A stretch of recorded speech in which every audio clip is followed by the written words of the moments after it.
Good morning, good afternoon, and good evening. This is your host, Ruan and welcome to A Dragon's Voice. We are currently going through some technical difficulties as we are having a new co-host with us. So give us a second as we bring her on. I am actually talking with her right now and to get her here backstage.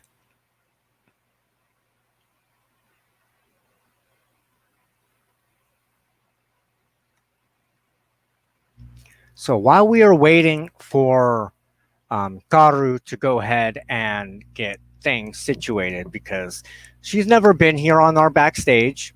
She is brand new to A Dragon's Voice Ministries. But I'm going to continue with the introduction, and hopefully we'll get her in a few minutes.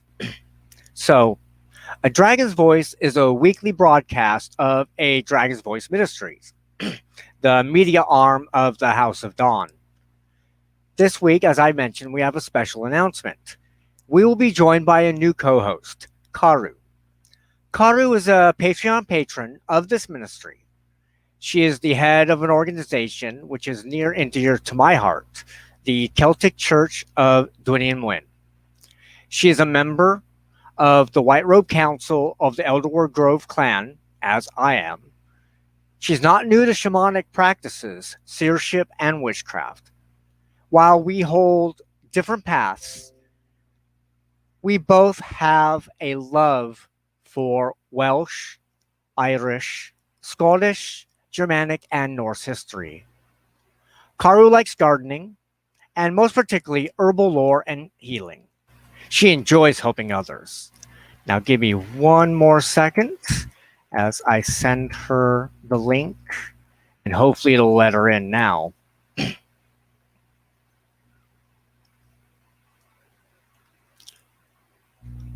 Well, let me go on. Last season, I covered the Oath of Belonging, which is a oath that those of the ancient fairy faith take to put the ancient fairy faith as first and foremost as part of our lives. Now, I do have another announcement. I am almost finished with my first workshop, which will actually be on the Oath of Belonging. It will help prepare individuals to choose to pursue possibly taking the Oath of Belonging. Now, I can only speak for my covenant. I cannot speak for the Circle of the White Stag in general, nor Dynion. That is under the auspices of a different organization of which I am a member. But I did decide that it was very, very important that people do not jump into taking this oath like many of us did not long after the founding of this covenant. Now, because of that, I am going to be editing last season's works, and they will be used as part of this workshop. I also have a collection of various articles and videos which will help lead us to a greater understanding of what the ancient fairy faith, as I practice it, entails, the ideas and concepts behind each of the oath phrases, and of course the ability to interact and network with other individuals just like you. Now, while we're still waiting for Caru to come backstage, I want to also mention that that workshop will be announced very shortly. The workshop will be, I believe, A Dragon Voice Ministries is going to charge per person $30, I believe. I haven't talked with the rest of the council yet on what's appropriate for that. If we're going to have any limits for students or whatever. We're still very new on that arena. So bear with us as we figure these things out.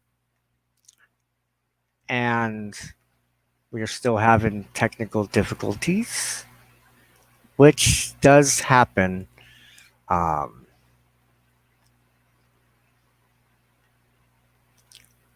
let's see. Well, in the meantime, I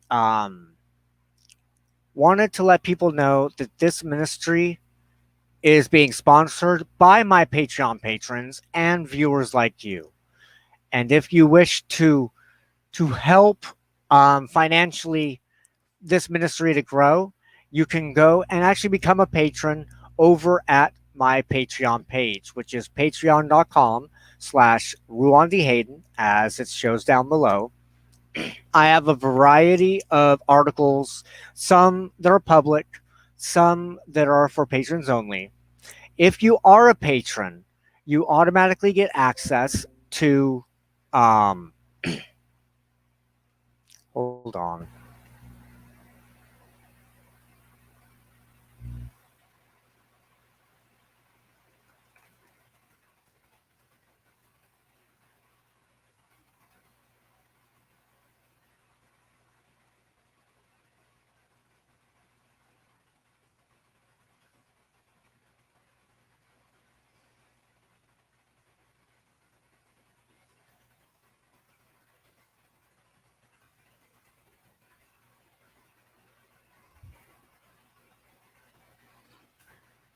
Gotta love StreamYard. Sorry for that. It's always fun when you're learning a new bit of software. Um, so please just continue to bear with us. But as I was saying, on Patreon, I do have various tier levels. Each of them have their own benefits, such as monthly divinatory readings, distant healings, petitions and offerings to them unseen. I do spell work, one on one mentoring, and of course, I do videos like this for the public. I do Fairy Fridays, and we are currently going through on Carl Gwyn by Robin Artisan. And all those videos are accessible, so you could start at any time and just go back and watch the previous videos to catch up. Of course, I would definitely heartily recommend to um, to go ahead and get a hold of the book because it is amazing. I've actually got a physical copy and I've got a Kindle copy and stuff because I love reading it. I love having it on hand so that me and my own family can have time away from screens with a beautiful book before us. Excuse me, my throat's really sore. The weather's changed and good old sinuses and the medicine I have to use as part of my recovery does not help my throat whatsoever.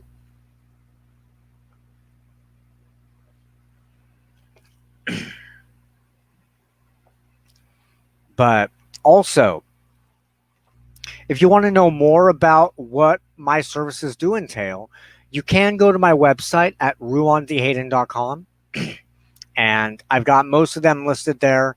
I try to keep um, it updated, but as you know, having millions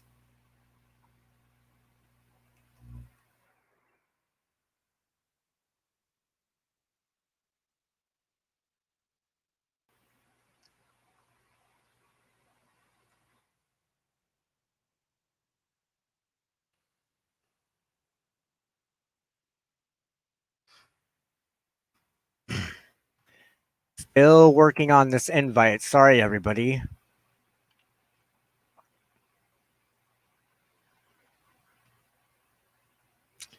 Okay.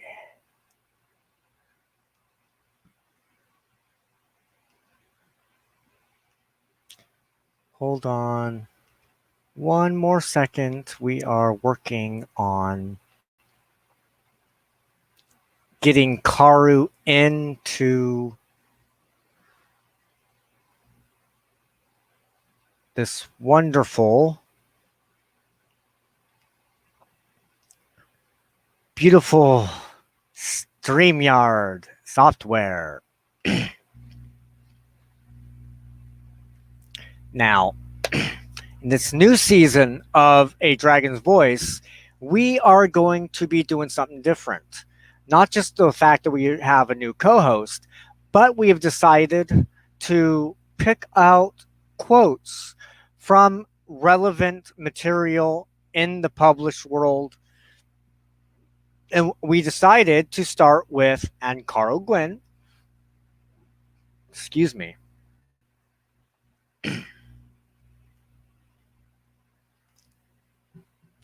Gotta love that pop.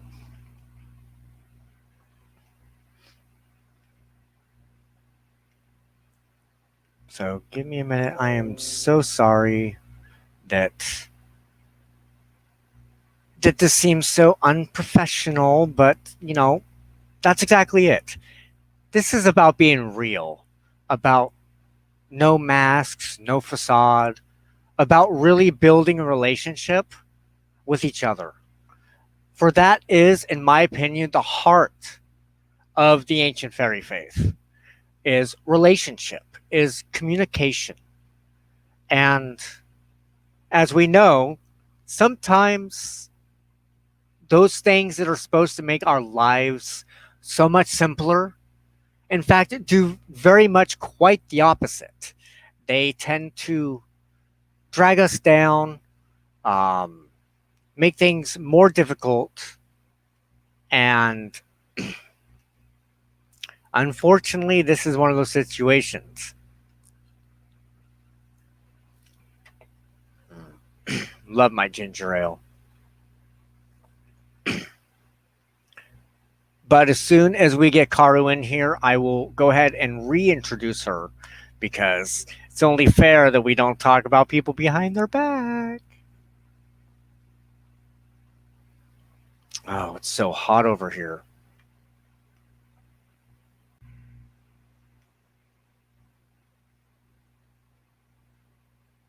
Alrighty, I do believe the Caru is in backstage.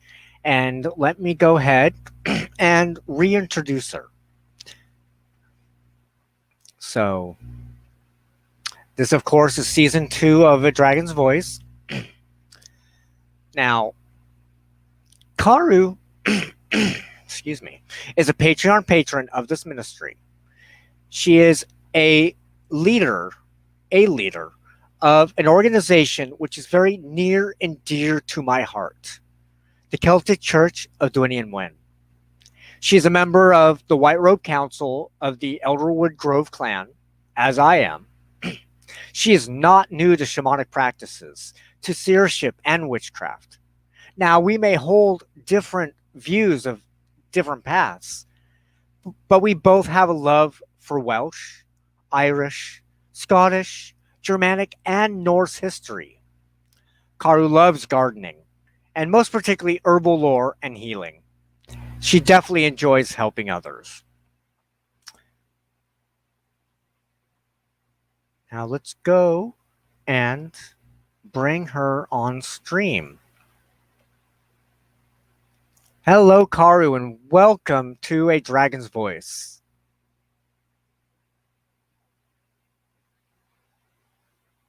I cannot hear you.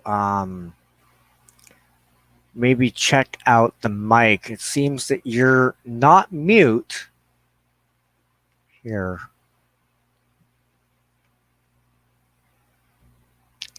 There's a button at the bottom where it's got mute, stop cam, cam mic, share, invite. Go to mute. It's muted or not.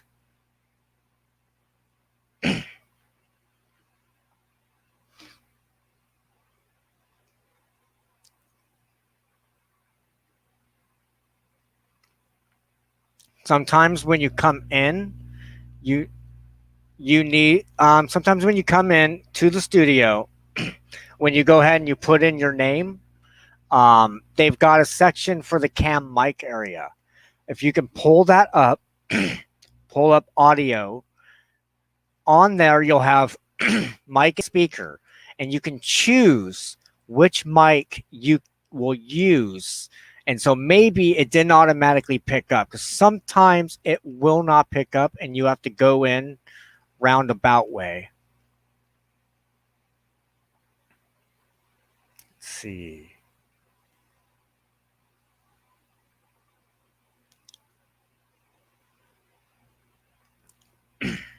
Okay, yeah, go ahead and exit and enter again. I love software.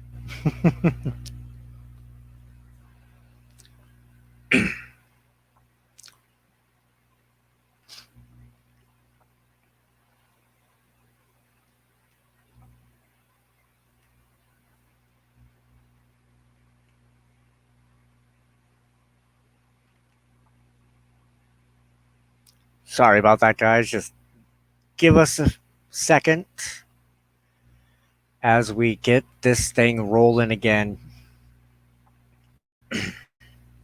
See, hold on. I love StreamYard. I do, don't get me wrong. But there are just some things about it that just really get to me. Um, it's sometimes very frustrating. Like, my number one problem is that there is a time limit for recording. And I've had to tone down so many of my videos to make sure I don't go over, because to upgrade is like $200. Okay. Caru is currently upgrading some of her stuff. So in the meantime, while we are waiting, if you have any questions, comments, or stuff you would like to ask in this meantime, now is a really good time to go ahead and ask those questions that you may have had, or questions that at a later time we can also do a show on, because this is going to be lit. It's going to be awesome. I am so excited to not be the only face behind the throne.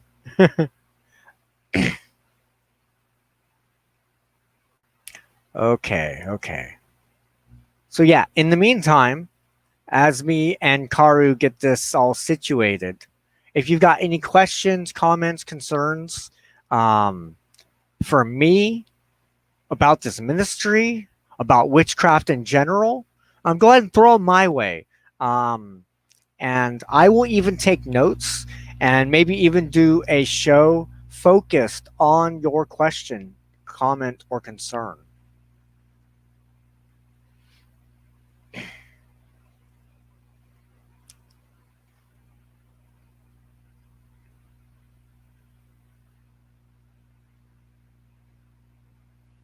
I hate having dead air. But that's fine, because this just shows you that this is indeed live. There's no editing, this is all live in your face. Um, like, I'm pretty sure you can hear my fan because it is so hot in this trailer. So hot. And because of where we're at, we can't use our AC unit, because it'll pop breakers and stuff like that. But that is the price you pay for living out in the middle of the boonies, which I am so blessed to be able to do. As many know, on a previous episode, a special edition of A Dragon's Voice last season, I was by a creek and I was talking about how wonderful it would be for me to finally live next to the Grandy Creek, to be able to go there every single day. And I do. I do, in fact, go there every single day to meditate, to do my work.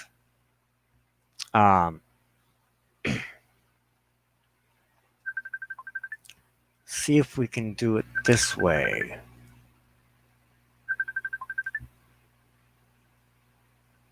Alrighty, let's. Can you hear me? I can hear you. I'm just not sure if StreamYard can hear you. I don't know, but this is like the last resort. My system is just all sorts of messed up. It's not letting me access my mic. It's not, and it's plugged in. I did check. I knew that the camera wasn't working. I have another one, but I didn't have time to install it.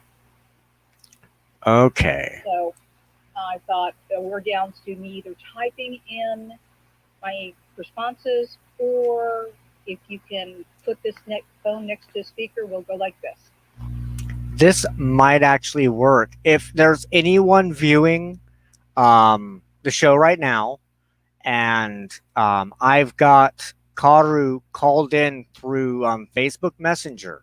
If you can hear her as I'm speaking now, because I am using a headset, please let me know, because that would be awesome to know, because that would make things so much easier when there are issues with recording and software, hardware. So, do I have any viewers who can let me know if you can hear Karu as well as myself?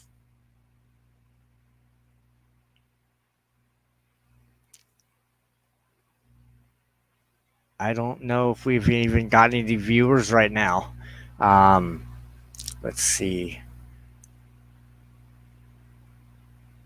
See if I can pull it through YouTube just to see if it'll work. Okay. YouTube just to see if it'll work. Okay. YouTube just. I love the the delay. I love the delay. All right, Karu, can you say something? Maybe it'll let me know. I love the delay. All right, So Karu, then? can you say something? Maybe it'll let me know.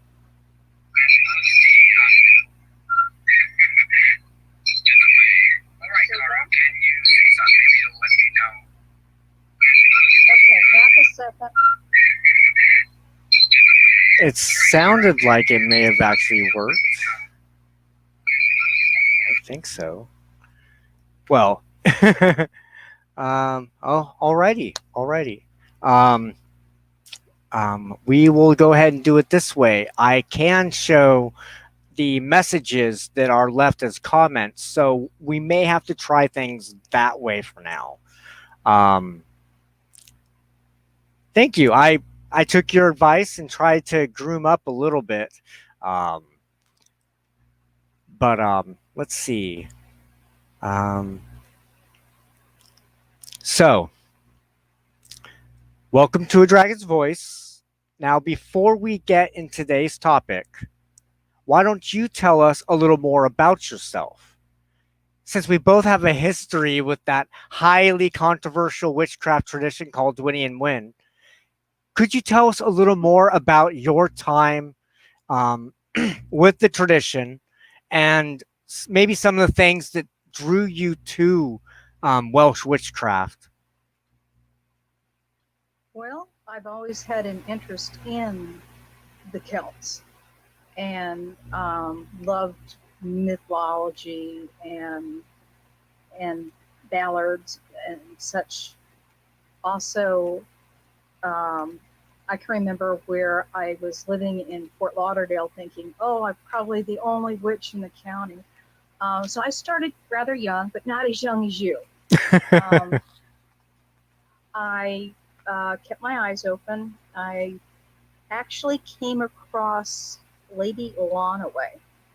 Okay. Was my first teacher that I, how would you say, made a commitment to. It wasn't just some open class or what have you. It was like, okay, you're going to show up, every Monday at 7 o'clock, or every other Monday, depending on what was happening, and we had classes. And then, and you turned in your homework, and and sometimes she'd say, okay, I want you to do this, that, and the other, because you're gonna run circle next week. Surprise! and and you get there and she go, no, actually, I changed my mind. I'm doing it.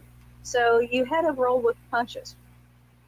Of course, she was taught by Wood Ruthlam, Right. and at the time that I joined, it was Util Ted, and and then as the YTT group itself shattered, shall we say, with the divorce of uh, Lord Ruthlam and his wife, Yeah. my suggestion was to back into the Mwyn name Hmm. because she was still running YTT herself. So it was like, let's actually have it so it's clear for people who's what, not calling it the same thing. Right. So Right. yes, he agreed with me on that. And then as the years went on, he's like, he had me do projects like oh, Vicky didn't feel good one year, and so it's like, okay, so can you run the gathering? So you ended up having a lot of responsibility within that tradition. Well, I grew up in it, so to speak, and went um, uh, how would you say, got past that first circle, definitely.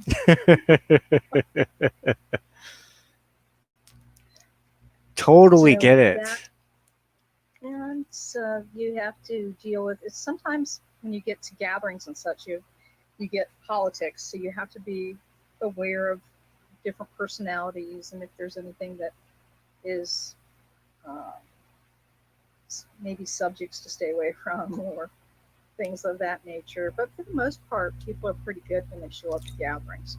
Nice. I had wanted years ago when I first made some of the connections within my own family and that tradition. I had actually wanted to try to make it down for one of those gatherings, but things happen and I was never able to make it. And yeah, I actually was very drawn to the concepts and stuff that were actually placed on the original website before the fracturing of, brought on by the divorce. And Um, it was such a difference in the websites. The before and after the websites were shocking. I mean, just the vibes off of it. That's um, I am one for being orderly and such, but you could just tell that by the way that the sites came up and what was placed on them, and even right down to the color scheme. You can see where okay, she's gone totally, absolutely no nonsense, which is fine. yeah, But it was such a shock because in large part, Brooklyn was like, okay, well, this is my idea, and I need help with this and that, and whatever you're doing doesn't interfere with that. Go for it. right. So it was totally different uh, uh, mindset. So that was and also with the group, Lord Brookham had and it actually came from um, Lady Sarah. He had an attitude of you, the people that are interested and actually show up and do things. Those are the ones that you work with Yep. instead of somebody that comes in and thinks they're Joe Hotshot. Right. And unfortunately, even Joe today, Hotshot was Joe Hotshot. He would call pond scum. yeah, Even some of the people that were doing the work and everything, you'd still call them pond scum. And I'm like, save that for the ones that deserve it. right, right. Thank you so much I for think that's the sharing that. secret.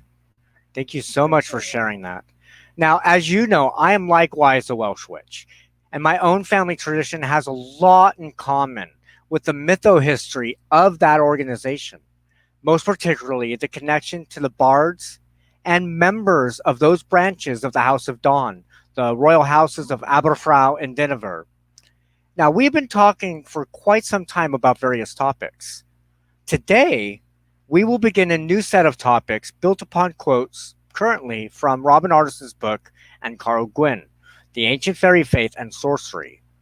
Now, as you know, because we were on the phone together for this, I consulted my familiar spirit, performed a little rite of bibliomancy, and have picked a quote that goes like this: A soul, as I mean it here, and as the older traditions present, is a metaphysical power or structure, a living structure produced by the organic and rhizomic interplay of nature itself, which contributes a necessary portion or influx of power to the health, strength, or personality of an entity at any given time.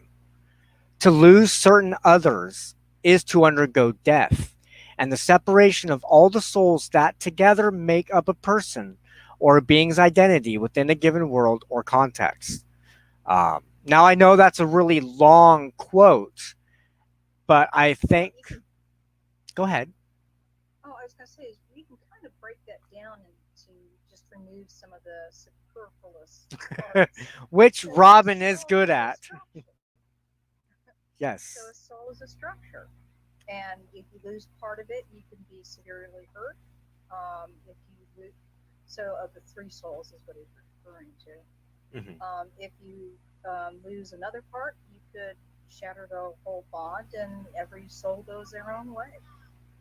Very, very much so.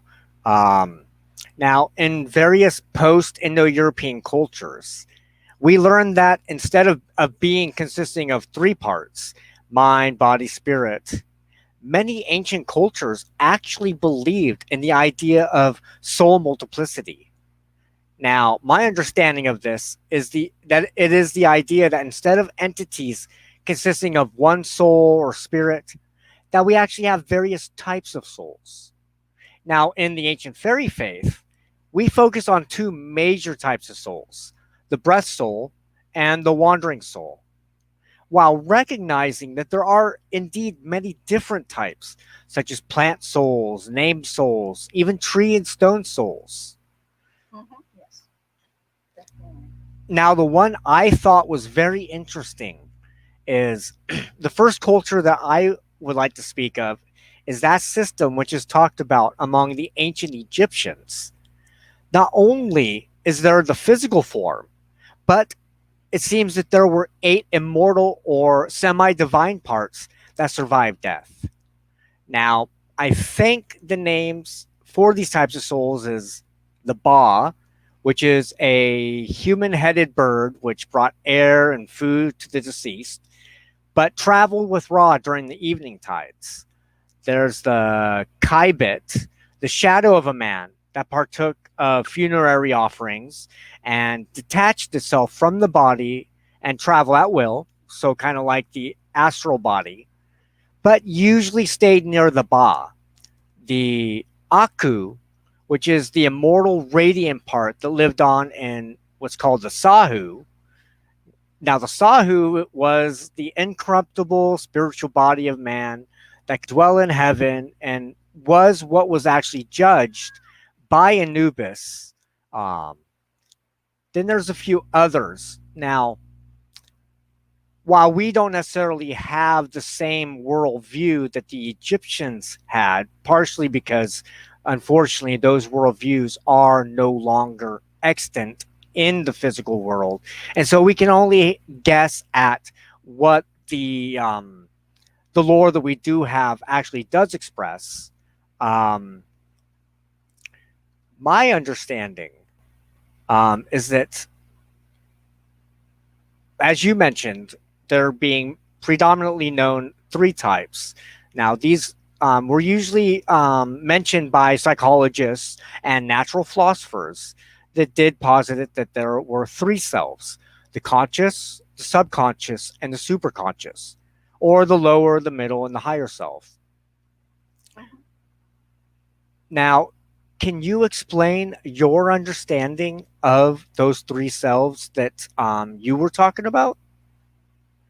Well, the three selves that I was talking about is the lower self, what could be called the basis self.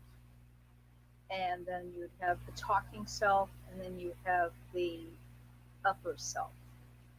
Um, Now, a lot of these concepts kind of got kicked around, so to speak, by the ancients because people just didn't stay in their own little spot. They traveled, and so the Druids had interactions with the Egyptians, and I don't know if Phoenicians were still around at that point. I think so. They tied Right. into the Norse and the Germanic, and um, but everybody, it wasn't like a homogenous religion like we have today because everybody had their own sacred names for their gods, and everyone had their own names for landscape that would in a god force would inhabit.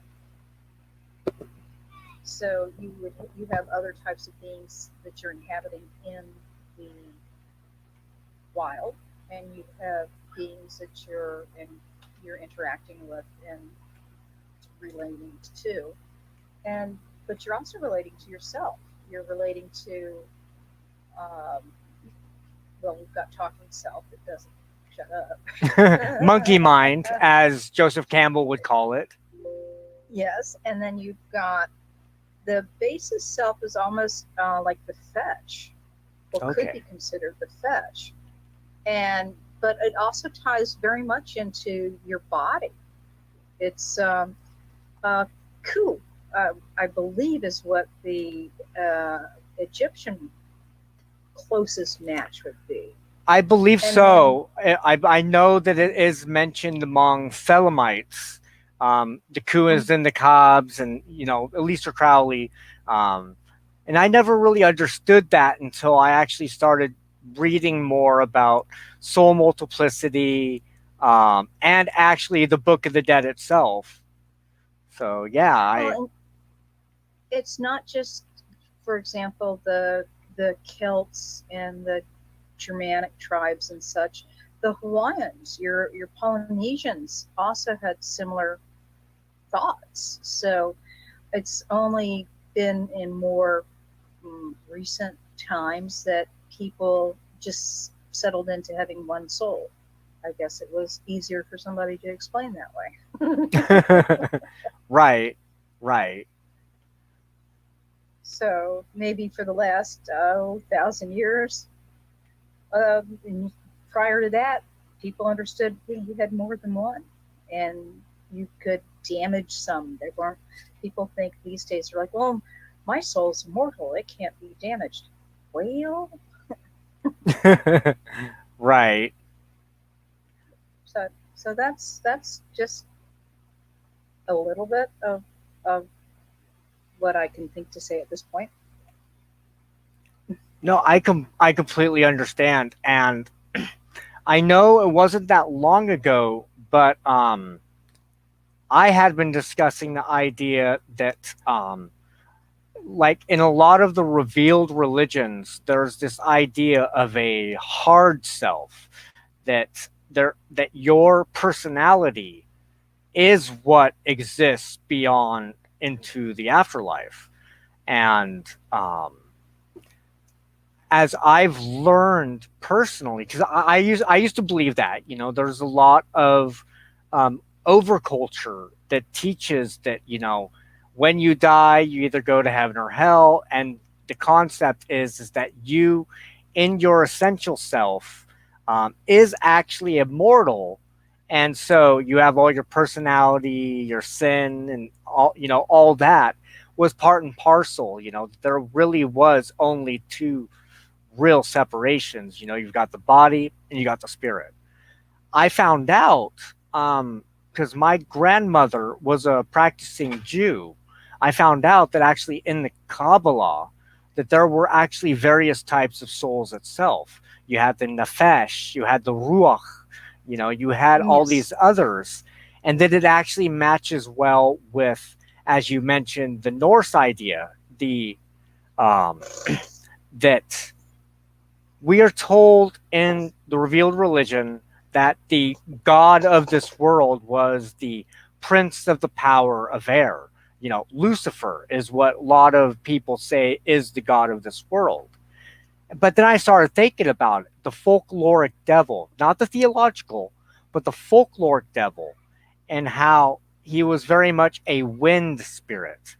And that's when I realized that our personality only exists and dwells from the moment that we receive breath, the gift of life, as is mentioned in scripture. And that when we die, that self, that small portion of what makes us us, will dissipate just like the spray of our breath as we take our last breath, as it dissipates into the sphere of existence. And that part of ourself is actually what is taken in by the other, other than human entities that literally indwell here. And so when I realized that, then I was like, well, what if it's not just our personality? What if a lot of the shamans and medicine were right? That there are power structures that we will never fully comprehend, and that when we suffer soul loss, what's happening is that we are being fed off of by a predatory spirit. And so that had to tell me that there were many other types of souls, like a plant soul. I remember reading in a manuscript, it may have even been on Carl Gwyn, but I'm unsure, is that there was a practice that when you asked a tree, like since I do woodworking and I do wands and stuff like that, I'm constantly asking, if I can take of the tree, getting consent. It wasn't in Carol Gwen. It was. I want to say it was. And that basically what you're saying is that if you give of me, I will give of you when I become a tree. And so I started thinking about that. What do trees do? They take in our breath. They turn it into oxygen. And so isn't that a form of power transference, of soul power? Yeah. Breath is a powerful force. Indeed. And I was sitting there thinking about that, and that if, like in the Circle of the White Stag, we use certain names for, the world indweller and the earth indweller. Of course, they use Gwyn ap Neith, who was very much like an Odin figure, very much connected to winds and breath and wisdom. And I was sitting there thinking, well, what is the one thing that truly indwells this world? And that is air. Because you go further enough in space and you're not going to have air. That is like the ending of one force or power structure into another force or power structure. And so when we talk about the folkloric devil, when we are talking about the spirit of the power of air, we are truly talking about that entity that has been called Uranus, that has been called, even among some cultures, it's actually seen as a female. We have Nuit from the Egyptian mythology. And it really goes to show, since my faith is very much a relationalistic type faith, not a necessarily even a collective type faith, that we are molded and shaped by phenomenon, by each other. And so in a way, everything that exists, we have a soul of. That when we die or we have soul loss, that part of power is released to where that soul originated from. Like one of my greatest realizations personally was when I really thought, okay, we talk a lot about, as above, so below, the microcosm, the macrocosm. And so I was sitting there thinking, okay, as an neo-animist, I have to posit that almost everything has a personhood to it, a consciousness. That Either a rock or a tree or you or me. and exactly.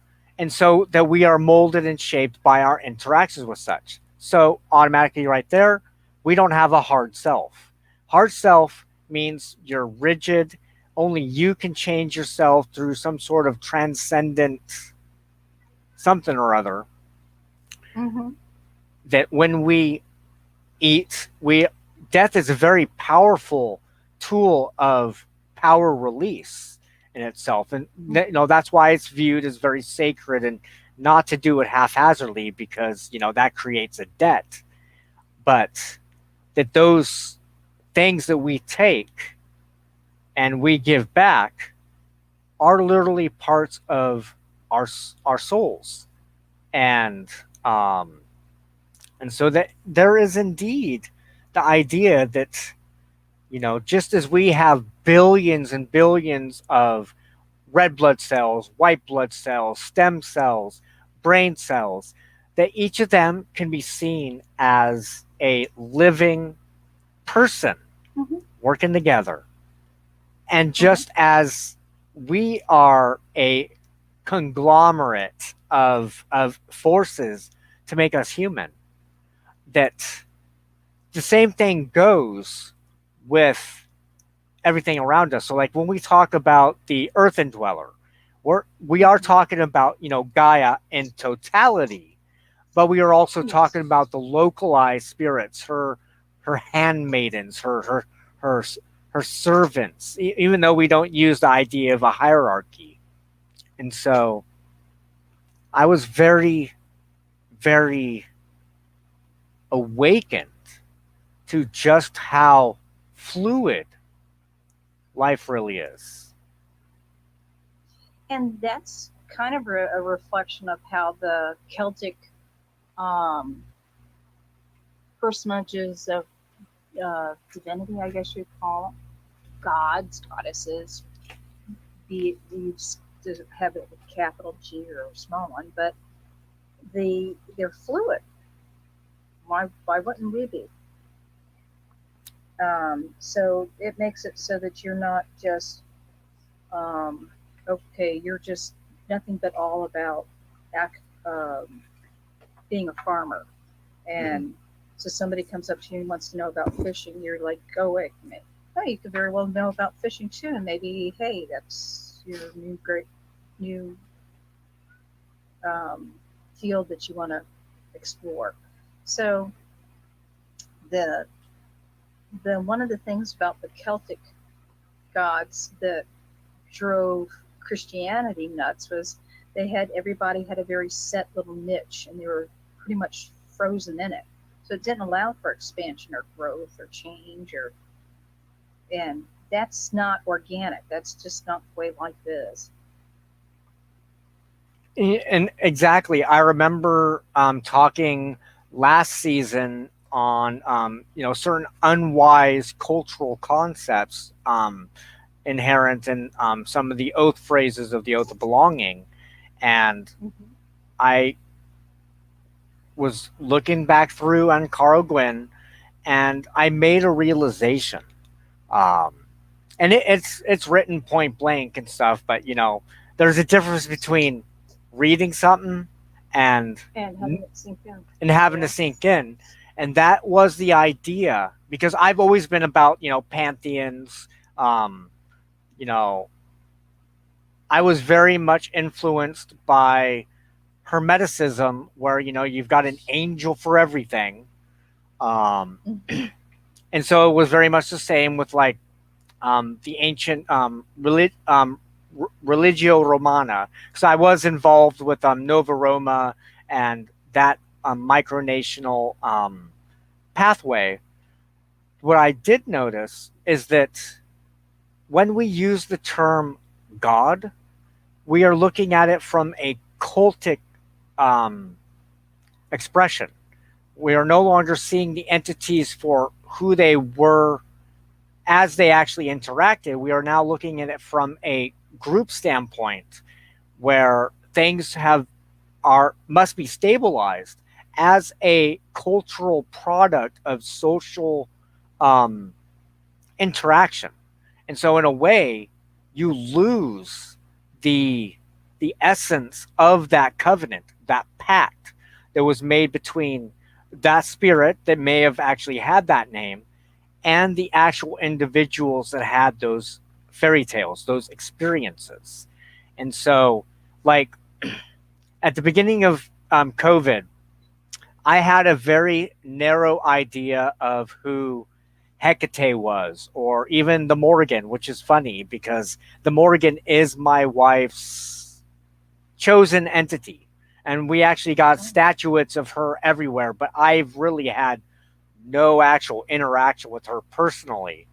And so okay. at the beginning of the pandemic, I reached out to Laura O'Brien, Morgan Daimler, and actually did Laura's free Morgan, class.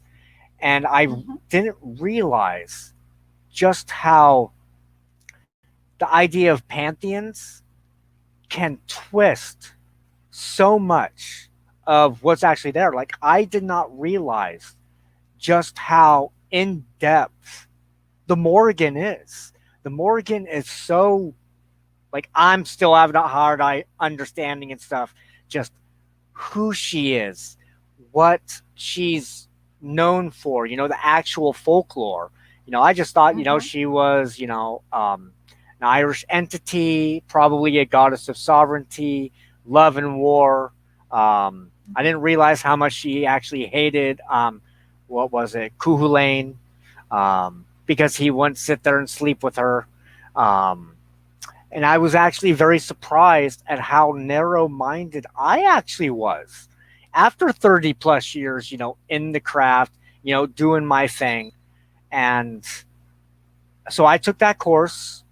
I practiced some of the concepts that I was introduced to, and I was blown away. I didn't have much in the way of real close interactions. I know I interacted with um, probably one of her handmaidens in the form of ravens. Now, I'm in an area where we really don't get much ravens. We definitely get Mm-hmm. crows. We get my hawk, my lovely Merlin, but we don't get ravens. And I started noticing interactions with ravens here during the day, and at Mm-hmm. night, surrounding me constantly, beautiful bats. And I tried to look for folklore to see if there was connection between the Morrigan and bats. So, I checked the local Indian legends. I have very good friends with the native tribes here. And in fact, I've been kind of adopted by a few of the families and stuff. And so, they were nice enough to answer my questions. And while they, of course, do not have the Morrigan as part of their cultural experience, they did kind of explain to me how bat became bat, how the raven became raven, and how there might actually be a more indigenous connection to the entity that eventually became called the Morgan, who actually had those experiences. And so I Cool. learned that the Morgan actually is very tied in with the idea of Soul Harvest, very much a Valkyrie type character. And I was Oh, amazed at that connection. And so, like a female huntsman. yes, very much. And so, Hmm. what I've learned, and this mostly will definitely piss off actually Laura O'Brien and Morgan Daimler and the more academics, which I do respect. I'm constantly reading their stuff, I'm learning from them, but I've learned that the actual entities and experiences that we experience will always be different and more real than the Than cultic the expressions academics. that has been passed down. Am I saying toss out the baby with the bathwater? Absolutely not. But um, that our souls, our various souls, will interact with various souls of other than human and formerly human entities, and that as long as we're aware that we do interact, our souls do interact with everything around us at every given moment, that we shape fate through our interactions with those entities, those fairy, um, that while the Egyptians only hold like 8 souls, I do believe, if I remember right, in the Irish lore, they talk the Dweel, I believe it was nine different Oh, souls. Of course, I'll have to go back and look at that Gaelic text, but I believe it's called the Dweel, and I'm probably butchering the Gaelic, but I butcher the Welsh, so same here still. But I got mad at was it Duolingo? oh my god, Um, I just pitched it. I I unsubscribed. I got rid of it just because it was hounding me, and then I didn't like the lessons because it wasn't it yeah, well, whatever. what I learned, and I hate this fact about it, is that Hmm. you cannot run through those lessons only using the app. They have on their Oh, at website, times. all the study notes, Hmm. but who's going to want to sit there and use the app on their phone, pull up their computer, or go back and forth between the screens just to check the notes? Yeah, that's what I'm Um, saying. It's just not. I don't like the structure. But whatever. I'll see if I come across something. I'll let you know. And same thing. If you come across another, let me know. oh, you know Um, it. we got there was another Welsh course I took, and it was like a major language one. Oh, I'm trying to remember who it was. I don't know if they still even have it. Just a second. And I didn't like it either. It just wasn't matching up right. This was like a computer program. But Yeah. yes, as folks might want to know that yeah, we do tend to talk uh, about the Welsh a whole lot and the other Celts, and you'll hear a very strange pronunciations. Rosetta Stone. Oh, Yeah, Rosetta Stone. Yeah. yeah, it's the Rosetta Stone for the Welsh is horrible. I know people have gotten other languages than Welsh and said they're much better together. the But only hey, I can still learn. Even I mean, I can be flawed, and people can learn from me, and I can learn from flawed programs. I guess. No, I completely get you. I really want to speak it, but I think me personally, I would rather learn to translate. You know, Ah, because there are okay. so many documents out there that I would love to, you know, look through from the point of view of, my ancestors. When you Hmm. learn a word, as a lot of people who study other languages, when you learn a word in a language other than English, there are so many deeper connotations with the word you choose, how it's spelled, what context you're using it in. And so you get Hmm. so much deeper within these documents that it just brings And out then more. the Welsh loved wordplay. Yes. I can remember seeing something where they were, um, where if you did a direct translation of a name, it was hot, son of scorch. Right. Right. You know, they would have little funnies that they had tied right in. Well, and that's So exactly it. Like, learning, that there's difference between North Wallian and South Wallian.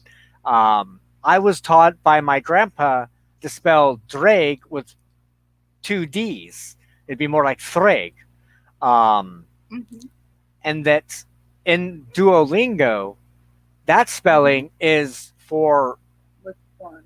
was a dragon in general, while the Huh. single D you're talking about like as if that was a pronoun, and I'm like, A so, name. Huh. yeah.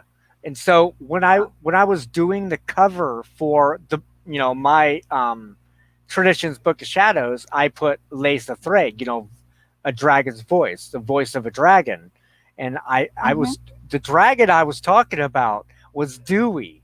Now the problem with that is that when I was looking at what double D meant, I realized that it wasn't an accident because it's not just Dewey, but it's the land itself, which of course has its own, indwelling spirit. And in my tradition, the red dragon is the land itself.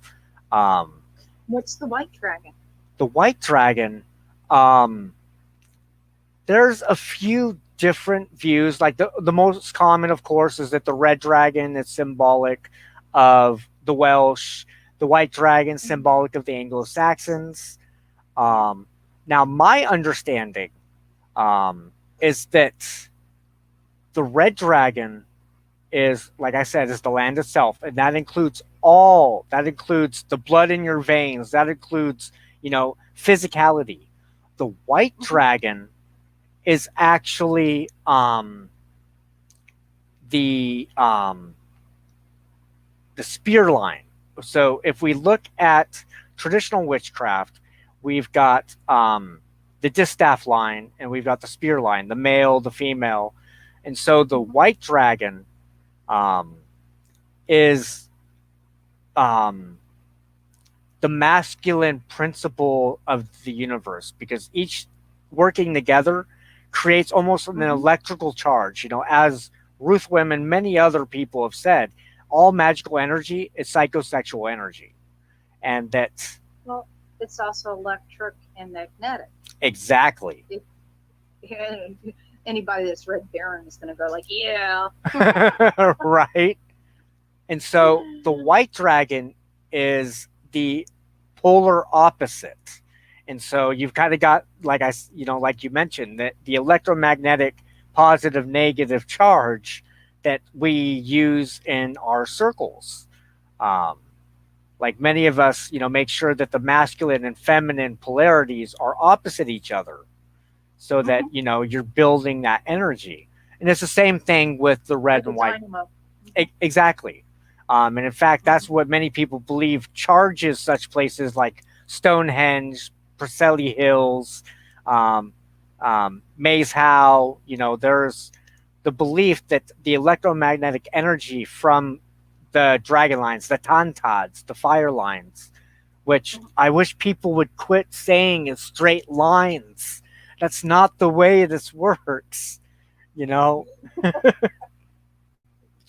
But that those two working together harnesses what the alchemists call the green dragon, which I believe is mentioned among Dynion and Mwyn as well as the earth energy itself, if I remember right, in the sense of, using the ley line energy. If I remember Oh, right. I see. It's actually doing it, doing the work. Is Yes. what you're saying? Yes. Okay. Yeah. I always viewed that. This is my personal. I always viewed that green dragon as the offspring. It just seemed really obvious.